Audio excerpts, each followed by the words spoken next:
Hey everyone, it's Bill Larkin with Eagle Appraisals Group. I made this video just to show you some real world experience I've had with online estimators. I'm not sure how many people follow these. I know a lot of people talk about it, and I'm just wanting to explain to you why they are not trustworthy or reliable. We have Zillow, Redfin, there's Trulia. Realtor.com has its own estimator on its website, as does Bank of America, Remax, and there's several more. But these are the ones I used when dealing with a specific property. So let's start here. As most people know, back in 2016, they probably heard the CEO of Zillow was trying to sell his property, or a property he owned, and it was exposed to the market for a fair amount of time. The estimate on the property was $1,750,000. Now, this is according to an article on GeekWire.com that I was reading. After being exposed to the market, the property ended up selling for $1,050,000. That is a 60% drop from the Zestimate that Zillow had for it. 1 week later, after just selling for $1,050,000, the Zestimate on the property was $1,575,000. That, if you could make that investment every day, I think I would make it. And the point being is, if it just sold a week ago, how is it worth $500,000 more, right? So anyways, down here on that particular property, down here we have today's estimate, which is 1.632. Now that's 3 years ago, so okay, whatever. But I wanted to point out the estimate range down here. It's 1.5 million to 1.8 million.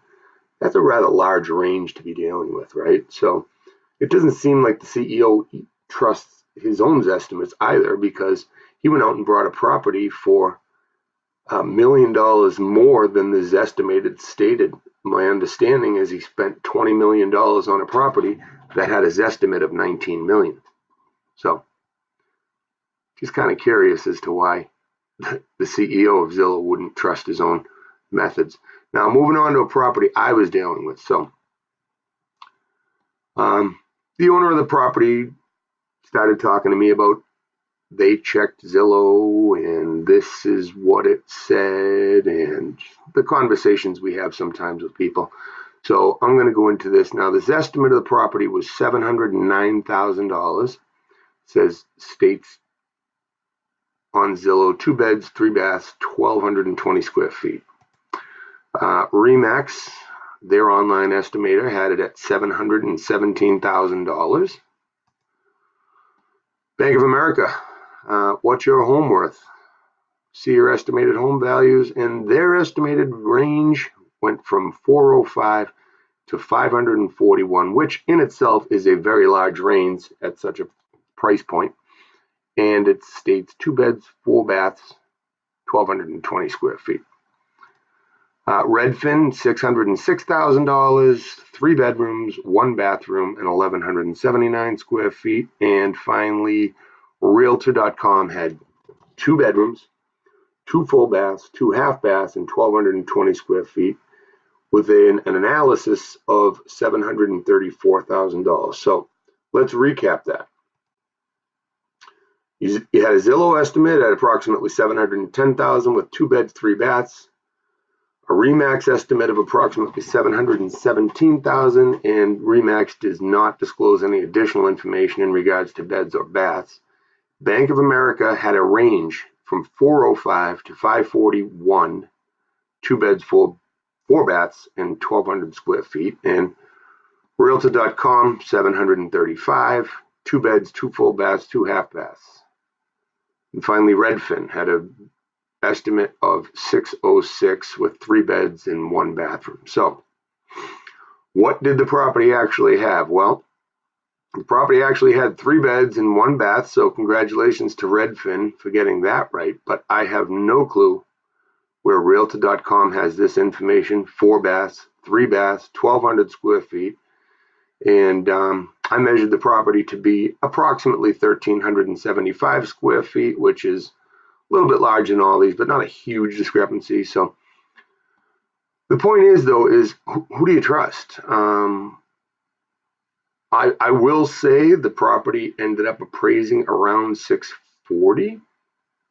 So, yep, it fell in that $405,000 to $735,000 range. But most people could probably estimate their own house rather than using these online value estimators and have probably a better range than 400 to 735. So moving on to some other recent sales and some research I've just recently done. So we have a property here that sold for $491.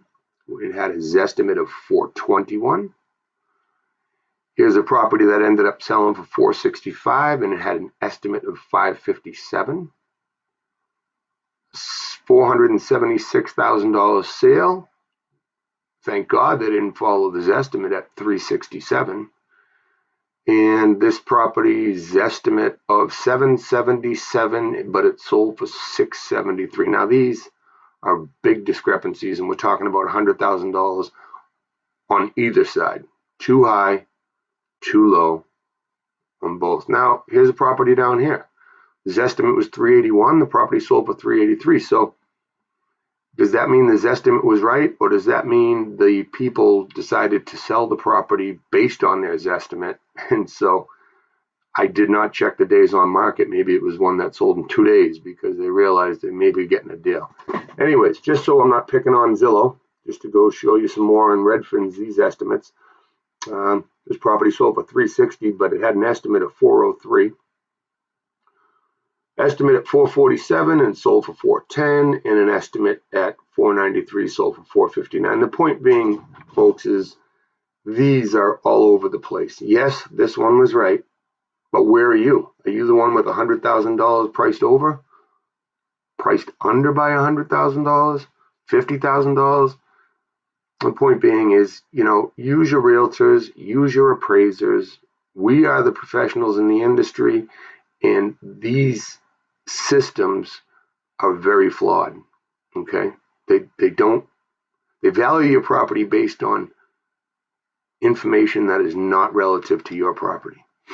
Once again, use your realtors, use your appraisers, and I appreciate you watching this. Thank you so much.